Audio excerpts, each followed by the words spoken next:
Afternoon, everyone. Jeff Schwan here again on location. Today I'm on location at Key-tech Automative Repair.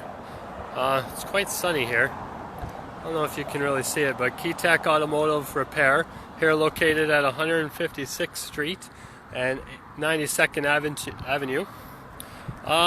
This is a family-run business. It's been in business for the last 18 years. Family owned and operated, father and daughter combo, Tom and Christy. Tom's been a mechanic for his whole life. I'd say 45 plus years. I'd most definitely say that he was an expert in the trade. So if you're looking to support a local business here in Edmonton and you need some repairs on your automotive, great service. Christy is very pleasant to work with.